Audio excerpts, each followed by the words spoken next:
Welcome to the Alternative American. Today I would like to discuss the recent mass shootings that have taken place throughout the United States. I find it very interesting that we are now up to 205 mass shootings that have taken place in the last year. Since May 21st, 2021, up until May 21st of 2022, we are up to, I believe it's 205 mass shootings. Just in May alone, there has been 33 mass shootings so far. The most recent mass shootings were at the Tops, I believe that is a grocery store in Buffalo. There was also a shooting in New York on the train platform that was perpetrated by a black male, and then the other was in California at a Presbyterian church, and that was perpetrated by an Asian male. I've watched a lot of videos, and I don't understand is how they don't make the connection that it isn't the guns that are committing these crimes, but unhealthy, mentally ill Americans. And even more so than that, we're seeing such a lack of mental health in our youth. These school shootings aren't perpetrated by adults. They are, what we would call adults. The one in Ulvade was perpetrated by an 18-year-old Hispanic male. So one could say, if they would consider him an adult, yes, he would be charged as an adult if he would have lived. However, these are perpetrated by very young people that do the mass school shootings, at the very least, and he didn't even attend that school. So the real reason or the real problem is a lack of mental health throughout this country. And this is something that we can all really agree that we are witnessing. We witness it online and we think that people are just trolling or people just can't get their thoughts together, when actually people are displaying their lack of mental health. We see it in our friends and our family on a day-to-day basis, but we just think that's just how they are. We have this issue in our family, and we just say, well, that's such and such just being such and such. So what do you think happens when these same people go out into society? If you think that you can snap at home, why wouldn't you think you could snap out in public? You get away with it at home. So who's going to stop you? What stranger can come against you out in public and don't let you have a weapon on you? See, all of this is just very interesting how we overlook these things, because it's not guns that are going out here and committing any of these crimes. It's mentally ill people. And it's one thing to ignore mental health in adults, but it's a totally different thing to ignore mental health in the youth. Because if the youth are our future, then we are doomed. We are doomed. And it's every parent's responsibility to get their children's mental health checked, to be on top of that. And you can say, well, what if they're an adult? It's very rare. There's certain life circumstances as to where you will have such an event to happen in your life that creates a lack of mental health or mental illness. That's kind of rare. It has to be a very significant, traumatizing event for one person to go from being very mentally healthy to mentally ill. So usually there's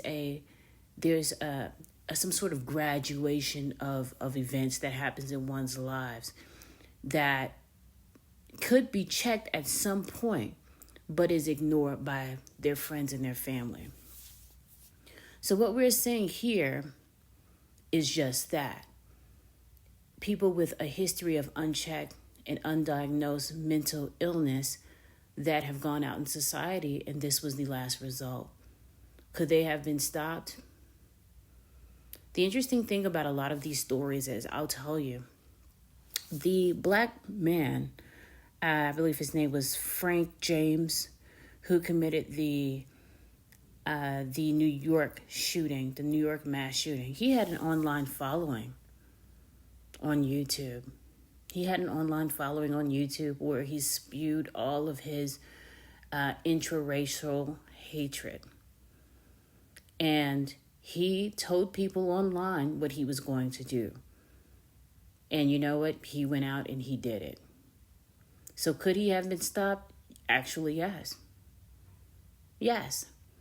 And we can say now that, okay, well, what about his friends and his family? Well, what about the people online? What about the people online? When do we stop taking mental illness as a joke and start realizing that we're living in the times of real ramifications of mental illness? And this is just another way that it can play out. That young guy in Ulvade, who was 18, who went and committed the shooting there, he told people online what he was going to do, to the point that he was actually filmed. He was on Twitter, and he was on, I believe, Discord or another site, in which he told people, he had a conversation with someone about what he was going to do. This is all very interesting, that there are openings in all of these situations. There are periods of time in all of these situations where someone could interfere and check them. But it's so the order of the day nowadays for people to fly off the handle and for people to act out or be out of control, and now it's socially acceptable. It happens in the workplace. I've seen people fall out of chairs in the workplace. I've seen people get so drunk, or they're so under the influence of things in the workplace, that they fall out of their chair, that they talk to themselves, that they yelp to themselves, and no one says anything. People just let people just be. So at what point do we start checking things? I remember standing up to a person and saying, why aren't you doing something about this? Why are you letting them create a spectacle? And that was a situation that I was in with another person that I knew. And he and I were no longer close. At what point do we start stepping in and saying this is not okay? But yet we want to act like we're shocked, and we are so in such disbelief when it gets down to a shooting. And then people say, well, just blame the guns. And if you don't think we should get guns off the street, then you're the problem. No, actually, it's not the problem, because people who have anger and are mentally ill will find another way to kill. They'll find another way to hurt people. That's a fact. I'm from the generation of Timothy McVeigh. I remember that on the TV. I remember Koresh. Those not only were there guns, but those were explosives. And if you think today's teenager or today's young adult can't figure out how to make an explosive, you're really asleep. Talking about woke, you are a zombie if you think that younger people can't commit some form of a bomb. When we watch MacGyver do it in the 80s from a hairpin and a bubblegum wrapper, okay? And I'm just being facetious, throwing a little bit of humor in there, but I'm just saying how resourceful today's youth is. Today's youth is cracking into other governments' security systems. You think they can't build a bomb? You think they can't do that and sneak it into school? Because they know that now you have metal detectors or bullet detectors, which maybe now schools have to have. But just think about that. Think about that. Guns are not the problem. Anyone who is telling you that guns are the problem, you would have to ask them, then why weren't they doing this in the 1800s? Why weren't there just so many mass shootings in the 1800s during the mass depression? Or during the Great Depression? Why weren't there so many mass shootings during that time then? Guns were still there. A matter of fact, Americans were watching their loved ones go overseas and take those guns to do just that. To do mass shootings just outside of off of American soil. So what is the difference now?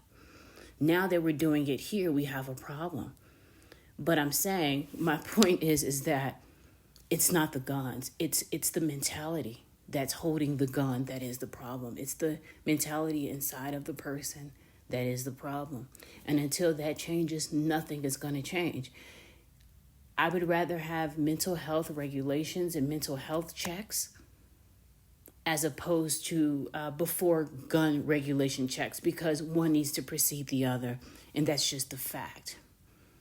Thank you for listening.